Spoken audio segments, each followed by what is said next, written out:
Hey guys, what's up? So, this video is going to be me sharing what my favorite comic and graphic novels are. Seeing that this is perfect timing because this past weekend was Comic-Con. Now, if you don't know what Comic-Con is, it's a big convention that not just celebrates comics, but also TV shows, movies, and that's usually where they have big announcements when they show trailers for upcoming films and talk about the upcoming TV seasons, and it's a big convention just for pulp culture, basically. Alright, but getting back on topic now, I thought that, being Comic-Con and all, I would actually share what some of my favorite comics and graphic novels are. So, without further ado, here we go!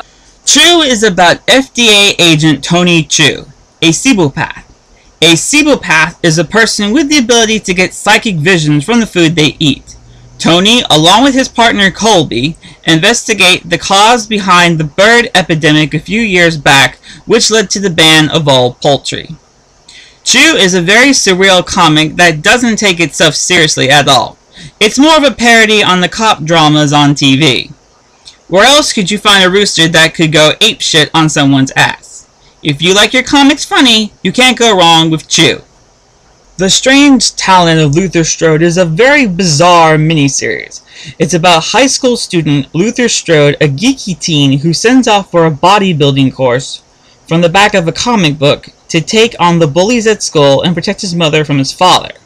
Luther becomes a strong, hulking anti-hero who not only takes on the bullies, thugs, but the equally strong man called the Librarian. The Strange Talent of Luther Strode is a comic for people who like action, violence, and lots of blood. Scooby-Doo is everyone's favorite talking Great Dane who, along with his friends Shaggy, Freddy, Daphne, and Velma, who have been solving mysteries since 1969. The comic version of Scooby-Doo is the same as all the TV series have been, where the gang solve mysteries of whatever and unmask the villains. The only exceptions are there are no commercial breaks and the comic doesn't move or talk. The Walking Dead is the highly praised and multiple award-winning series about the continuous zombie apocalypse. The Walking Dead is the story of Rick Grimes, a police officer from Kentucky, who wakes from a coma after being shot in the line of duty to find that while he was in a coma, a massive zombie outbreak had happened. Rick travels to Atlanta, Georgia to find his wife Lori and son Carl, as well as a ragtag group of survivors. As the story unfolds, so does the lives of the survivors and their means to stay alive. The Walking Dead is basically a soap opera with zombies. The Walking Dead is also true to the zombie tradition, as they are slow-moving like Night of the Living Dead, and the humans are more dangerous than the zombies are. Thor is the continuing saga of the son of Asgard who was banished by his own father and sent to live on Earth for his action and to learn some humility. Thor is the alias of Dr. Donald Blake, a partially disabled human who, while vacationing in Norway, became Thor when he took refuge in a cave from an alien scouting party and found his Mjolnir, his hammer. Thor has been around since 1962 in various incarnations.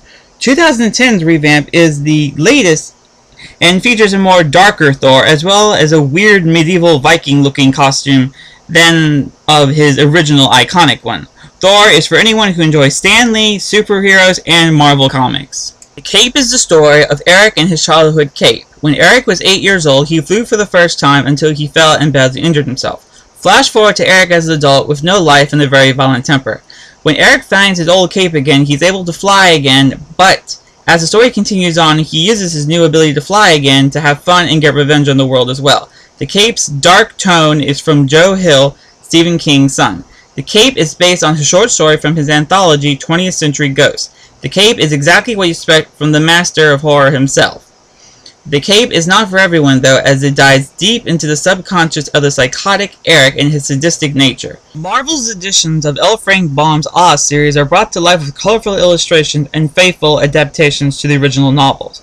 As of right now, there are 4 complete adaptations of this beloved series. The first being the classic The Wonderful Wizard of Oz, where we first meet Dorothy and Toto, along with her friends the Scarecrow, the Tin Woodman, and the Cowardly Lion.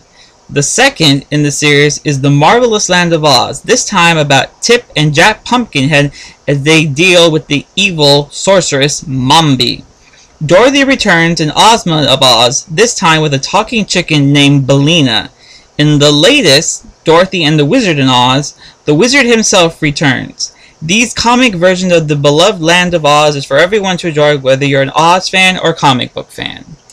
So, those were some of my favorite comics and graphic novels that I like to read right now. There is actually a whole lot more that I do like to read, but I decided to narrow it down to the ones in this video. I might do another one in the future of more that I liked, but I'm kind of curious to the people who actually watch my videos. In the comments below, tell me what comics and graphic novels that you like. Are you old school? Are you new school? Are you somewhere in between? Let me know. Alright guys, until next time, I will see you, and I am going to get back to Walking Dead issue number 100. Just a note, I'm not being sponsored by any of these comic books.